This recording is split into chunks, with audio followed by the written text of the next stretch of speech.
You kneel in the dust of a foreign land. Your wrists are bound with leather straps that cut deeper each time you move. All around you, Macedonian soldiers cheer, singing victory songs in a language you barely understand. Behind you lies the city you once called home, its gates broken, its defenders killed, its people chained or scattered. Ahead of you stands the conqueror they fear more than death. Alexander III of Macedon, Alexander the Great. He isn't wearing a king's robe tonight. He's wearing armor still spattered with blood. The lion-headed helmet glows in the torchlight. His eyes burn with a fire that is not entirely human. And at his side stands a man holding a bronze tablet. A tablet with names. Names of the prisoners who will be taken into Alexander's personal service. Not as soldiers, not as scribes, not as companions, as slaves, including you. And what Alexander demanded from the young men taken into his inner household, what he required from them in secret camps, in royal tents, in traveling courts stretching from Macedon to Persia, was so shocking that even his loyal generals whispered about it, and historians centuries later tried to erase it. If you stay until the end, you will never look at Alexander the Great the same way again. Hollywood lied about Alexander. They showed you the brilliant tactician, the heroic king, the visionary leader who united Greece, conquered Persia, reached India. But they didn't show you the other Alexander, the Alexander who grew increasingly unstable the farther he marched from home. The Alexander whose paranoia became legend, the Alexander who demanded absolute obedience not just from generals and kings, but from young male slaves pulled into his inner circle. These men weren't servants. They were instruments, tools of humiliation, fear, punishment, and psychological control. Ancient writers mention them carefully, cautiously, always in fragments. Curtius Rufus, Plutarch, Arrian, Justin, Diodorus Siculus. Together, their writings form a picture the world wasn't ready to face, a picture of a ruler who believed himself a god and treated those beneath him accordingly. Before we step inside Alexander's camp, look at the like button. If you believe hidden history deserves to be exposed, even the uncomfortable parts, hit that button and tell me where you're watching from. Because what comes next is not taught in school. After a city fell, Alexander's officers separated prisoners. Women and children sent to markets, craftsmen given to engineers, nobles kept for ransom, soldiers executed, and young men, especially strong or beautiful ones, taken directly to the king. This selection was recorded on bronze tablets, like the one Plutarch describes. The king chose youths of graceful form and sound limb for his service. Graceful form, sound limb. These weren't criteria for laborers. These were criteria for objects. The chosen were brought before Alexander stripped of armor, possessions, and identity.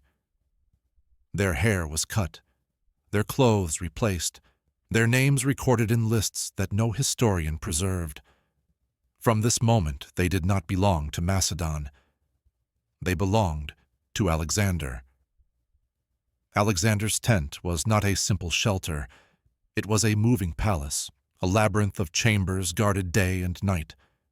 Arrian describes it in detail. Outer barracks for guards, antechambers for nobles, inner rooms for attendants, private sanctuaries where only Alexander and his closest slaves could enter archaeological digs in Central Asia.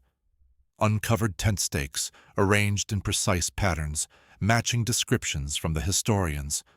A square outside, a circle inside, a small sealed chamber at the back. This inner chamber was known by a name no one explained. The Silent Room. It was where Alexander performed purification rituals. It was where he isolated himself from generals. It was where some of his male slaves were kept, and it was where many of them broke. To understand what Alexander required from these young men, you must understand his state of mind.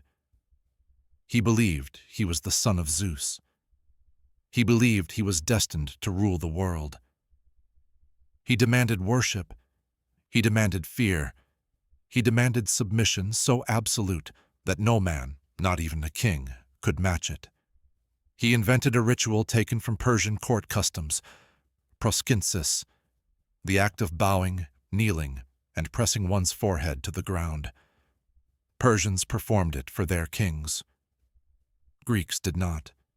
No Macedonian warrior would kneel, so Alexander forced his male slaves to perform it daily, in front of nobles and generals.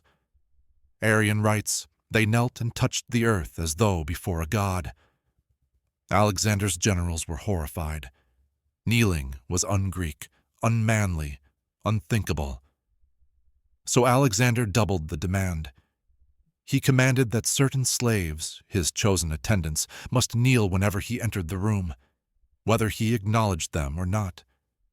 They weren't just slaves, they were symbols, living reminders that Alexander stood above all men. Inside the silent room, the chosen young men underwent rituals meant to break them psychologically.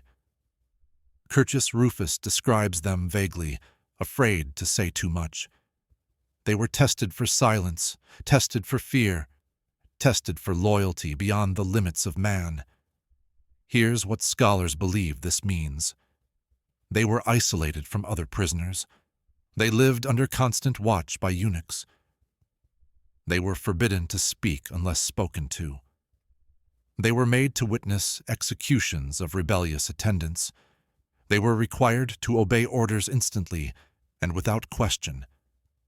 If one hesitated, even for a moment, he disappeared. Alexander's camp had a word for it. Removed, not executed, not punished, removed. This was one of Alexander's most feared rituals. At banquets, Alexander sat in the center of a long table shaped like a horseshoe. His generals lined the sides. Behind him stood his male slaves, unmoving, silent, eyes fixed forward. During these feasts, Alexander tested their obedience publicly.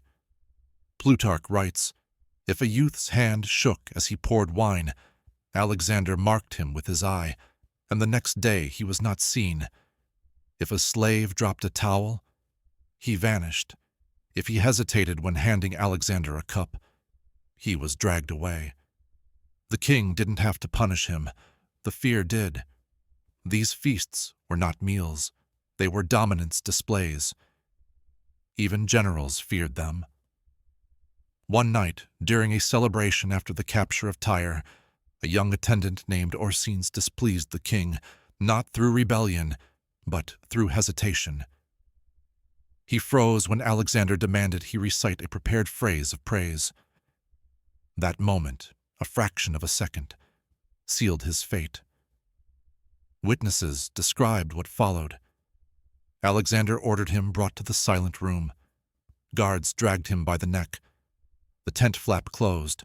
No one saw what happened. No one dared ask. The next morning, his body was dumped outside Camp Curtius notes. Let it be said only that his end was not swift. The message was clear. Obey instantly, or be erased. The farther he marched from home, the more Alexander demanded from his male slaves. He believed conspirators hid everywhere. He feared poison. He feared betrayal. He feared shadows. So he used the slaves as tasters, night watchers, message carriers, spies against nobles, shock absorbers for his rage. Their function wasn't service. It was absorption. Absorb fear, absorb anger, absorb humiliation. Alexander's paranoia made them targets and tools. In 328 BC, Alexander murdered one of his own closest friends, Cleitus, in a drunken rage. After the killing, he fell into a depression. He refused to speak to generals. He refused food. He locked himself in the silent room for 3 days. The only people allowed inside were his youngest male slaves. The sources don't describe what happened. They only say the slaves emerged pale, shaking, unable to speak, and that several died mysteriously in the weeks that followed. Historians still debate this moment, but the pattern is clear. Whenever Alexander's mind cracked, his male slaves paid the price. Alexander died in Babylon at age 32. Fever, poison, or infection, no one knows. What we do know is this: the day he died, every one of his male slaves vanished. No graves, no names, no accounts. His generals burned his personal documents. They sealed his private chambers. They destroyed anything that could reveal the truth about what life was like inside Alexander's inner palace. Because the world needed Alexander to be a hero, a conqueror, a legend, not a man who used young slaves as instruments of fear. Archaeologists have uncovered slave quarters near Alexander's command tents, bronze lists of attendants' names, pits containing the bones of young men executed without ceremony, shackles made to restrain wrists behind the back, inscriptions reading for the king's service. History tried to erase these men. Alexander's biographers tried to glorify him, but the evidence remains. The conqueror of the world had an empire built not just on armies and victories, but on the broken lives of young men forced into his shadow. If this revealed a side of Alexander the Great you've never heard before, hit subscribe and turn on notifications. We're going to keep uncovering the histories ancient rulers tried to bury. Drop your thoughts in the comments, and I'll see you in the next deep dive into the darkest corners of human history.